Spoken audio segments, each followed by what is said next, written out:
سيد الأنبياء والمرسلين أما بعد فأعوذ بالله من الشيطان الرجيم بسم الله الرحمن الرحيم الصلاة والسلام عليك يا رسول الله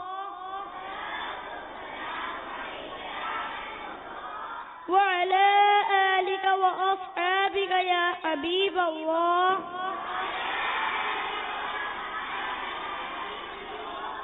الصلاة والسلام عليك يا نبي الله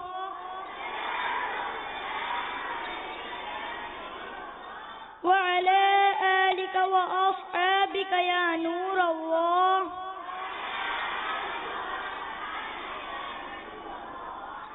فرمان مصطفیٰ صلی اللہ تعالی علیہ وآلہ وسلم جو مجھ پر 10 مرتبہ درود پاک پڑھتا ہے اللہ عز و جل اس پر 100 رحمتیں نازل فرماتا ہے.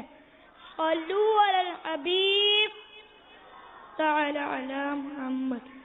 ایک مرتبہ امام ناصر الدین بستی رحمت اللہ تعالی علیہ بیمار ہوئے اور اسی بیماری پر آپ پر سکتہ طاری ہو گیا. قریبی رشتہ داروں نے سمجھا کہ ان کا انتقال ہو چکا ہے. تجہیز و تکفین کے بعد ان کو دفن کر دیا گیا.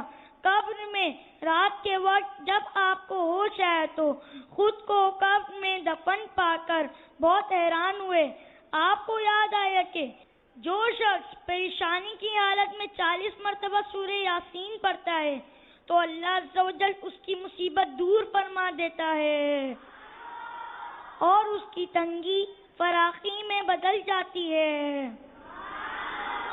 چنانچہ آپ نے سورہ یاسین کی تلاوت شروع کر دی. ابھی آپ نے 39 مرتبہ ہی پڑھی تھی کہ ایک کفن چور کفن چرانے کی نیت سے آپ رحمت اللہ تعالی علیہ کی قبر کھودنا شروع کی. لہذا آپ رحمت اللہ تعالی علیہ نے 40 مرتبہ بہت دھیمی آواز سے پڑھنا شروع کی تاکہ کفن چور سن نہ سکے.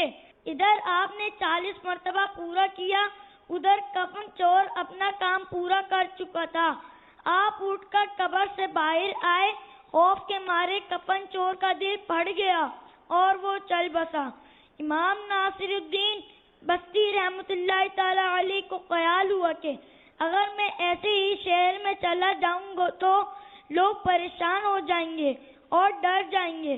لہذا آپ ہر محلے کے دروازے کے آگے پکارتے تھے کہ میں ناصر الدین بستی ہوں.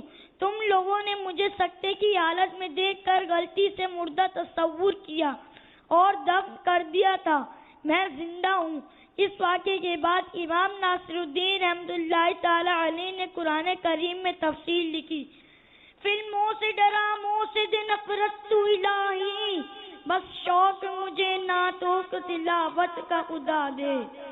مدرسۃ المدینہ گریٹ کالونی نمبر 4 کے مدنی منوں اور مدنی چینل کے ناظرین، یقیناً قرآن مجید اللہ عز و جل کی بہت ہی پیاری نعمت اور رحمتوں اور برکتوں والی کتاب ہے جو اللہ عز و جل نے اپنے بندوں کی رہنمائی اور کامیابی کے لیے ہمارے پیارے نبی صلی اللہ تعالی علیہ وآلہ وسلم پر نازل فرمائی. اس کتاب قرآن پاک کی عظمت